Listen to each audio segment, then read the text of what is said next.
श्रीमद् भगवत गीता जी का 18वां अध्याय। अर्जुन ने पूछा, हे केशव, मैं संन्यास एवं त्याग का तत्व पृथक पृथक जानने की इच्छा करता हूँ। श्री कृष्ण बोले, हे पार्थ, कामना वाले कर्मों के त्याग को ज्ञानी लोग संन्यास मानते हैं और अज्ञानी पुरुष फल के त्याग को कहते हैं। कोई पंडित कर्म को दोषयुक्त जानकर त्यागना ठीक कहते हैं, कोई यज्ञ, दान, तपादि कर्मों को छोड़ने योग्य बताते हैं। त्याग के विषय में मेरा ऐसा मत है कि त्याग 3 प्रकार के हैं। यज्ञ, दान, तप आदि कर्मों को नहीं त्यागना चाहिए, क्योंकि ये तीनों ज्ञानियों को भी पवित्र करते हैं। हे अर्जुन, अपना नियमित कर्म अवश्य करने योग्य है। फल तथा आसक्ति को त्याग कर जो कर्म किया जाता है वह सात्विक कर्म है। जो दुखदायक कर्म से द्वेष नहीं करता तथा सुखदायक कर्म से प्रीति नहीं करता वह त्यागी, सत्यशील, बुद्धिमान तथा मुक्ति के योग्य है। देहधारी संपूर्ण कर्मों का त्याग नहीं कर सकता। कर्म फल त्याग कर कर्म करने वाले त्यागी है। कर्म फल 3 प्रकार के हैं, अनिष्ट, इष्ट एवं मित्र। संपूर्ण कर्मों की सिद्धि के लिए 5 कारण सांख्य शास्त्र में कहे हैं, उनको सुनो। शरीर कर्ता साधन, इंद्रिय, पृथक पृथक चेष्टाएं और देव, शरीर, वाणी एवं मन से जो भला बुरा कार्य किया जाता है उसके ये 5 कारण हैं। ऐसे होने पर भी जो केवल आत्मा को ही करता जानता है वह दुर्मति कुछ नहीं जानता। जिसको यह अहंकार नहीं कि मैं करता हूँ और जिसकी बुद्धि कर्मों में लिप्त नहीं है, वह मनुष्य प्राणियों को मारकर भी उनको नहीं मारता। ज्ञान, ज्ञेय और ज्ञाता, ये 3 ही कर्मों के प्रेरक हैं। कारण, कर्म और कर्ता, ये 3 कर्म के साधन हैं। सांख्य शास्त्र में ज्ञान, कर्म और कर्ता, ये सत्वादिक गुण के भेद 3 प्रकार के हैं, इनको भी सुनो। जो भिन्न भिन्न प्राणियों में एक अविनाशी, अविभक्त सत्ता को देखता है वह ज्ञान सात्विक कहलाता है। जिस ज्ञान से प्राणियों में नाना प्रकार की सत्ताएं दिखाई देती हैं उसको राजस ज्ञान जानो। ऐसा ज्ञान जिससे बिना कारण और सत्वार्थ के जाने एक ही कार्य में लगा रहे, वह अल्प और तामस है।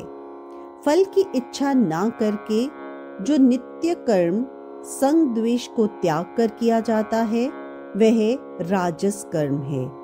जो कर्म परिणाम, धन का खर्च, दूसरे की पीड़ा और अपना पुरुषार्थ ना जानकर मोहवश किया जाता है वह तामस कर्म कहलाता है। संग से रहित, अहंकार, धैर्य और उत्साह युक्त सिद्धि व असिद्धि में समान रहता है वह सात्विक कर्ता कहलाता है। गुण की तरह बुद्धि और कर्म के भी 3 भेद हैं, सुनो।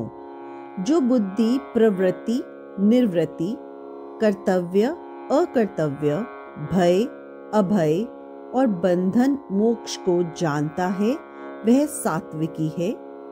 हे पार्थ, जिससे धर्म, अधर्म और कर्तव्य, अकर्तव्य का ठीक निश्चय नहीं होता वह राजसी है। जिस अज्ञान से ढकी बुद्धि करके मनुष्य अधर्म को धर्म मानता है वह तामसी है। जो कथा प्रसंग से फल की इच्छा करता है, जो धर्म, अर्थ, काम को धारण करता है वह राजसी वृत्ति है। जो मूर्ख निद्रा, भय, शोक, विषाद और मद को नहीं त्यागता वह तामसी वृत्ति है। अब तीनों प्रकार के सुखों को सुनो। जिसका योगाभ्यास में चित्त रहता है, दुख का अंत हो जाता है, ऐसा सुख सात्विक है, जो आरंभ में विष के समान और अंत में अमृत के तुल्य होता है। जो सुख आरंभ में अमृत तुल्य, अंत में विष के तुल्य, विषयों और इंद्रियों के संयोग से होता है, उसे राजसी कहते हैं।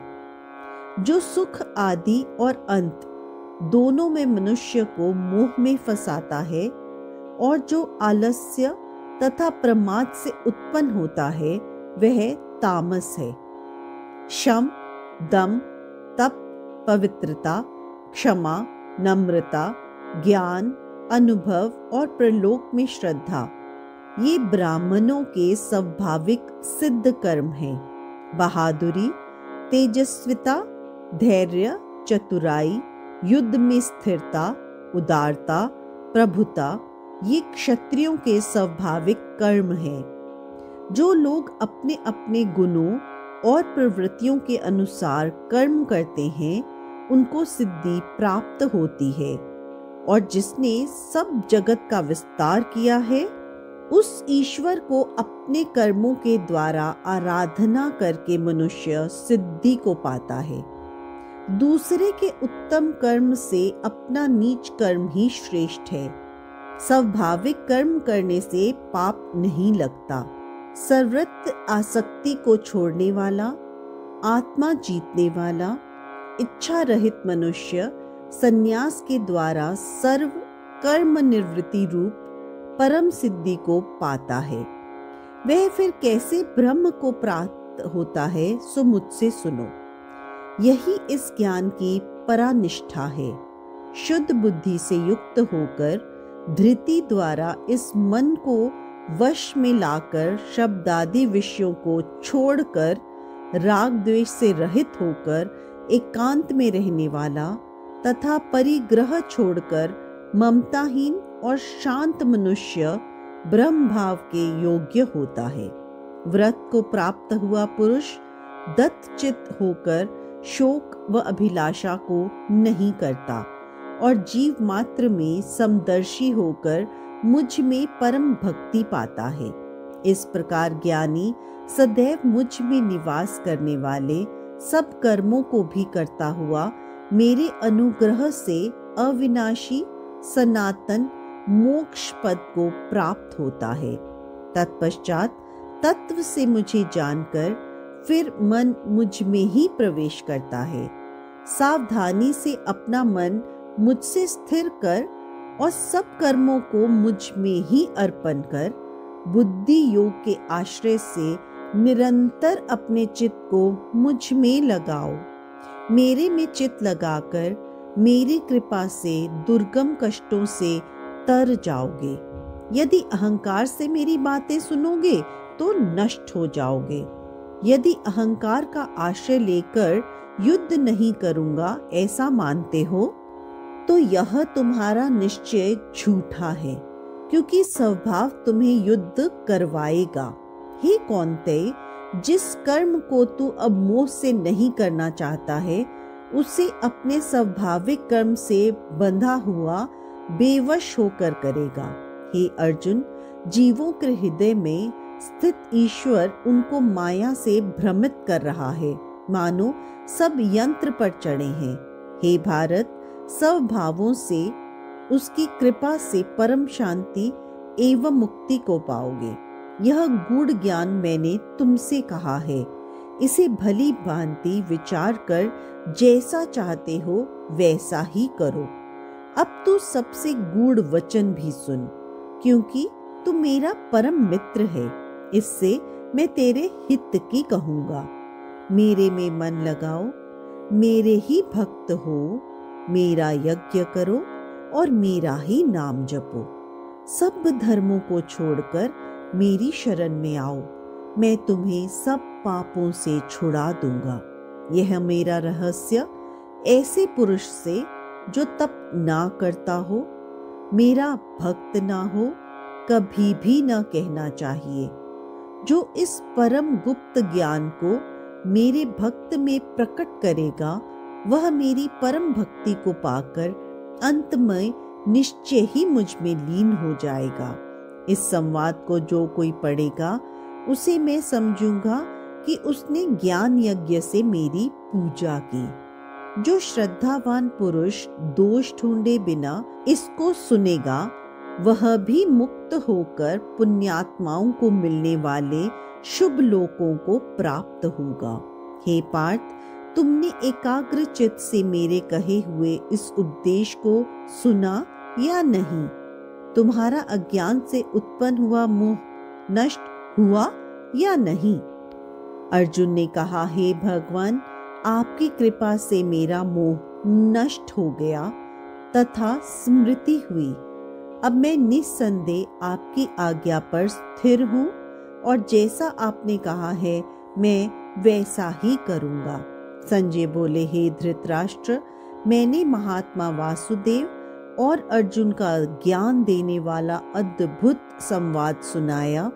व्यास जी की कृपा से साक्षात योगेश्वर श्री कृष्ण जी के मुख से इस परम गुह्य संवाद को मैंने सुना है। हे राजन, श्री कृष्ण और अर्जुन के इस अद्भुत पुण्य कारक संवाद को स्मरण करके मन बार बार प्रसन्न होता है। श्री कृष्ण भगवान के उस अद्भुत रूप को स्मरण करके मुझे बड़ा ही विस्मय हो रहा है। हे राजन, मैं बारंबार प्रसन्न होता हूँ।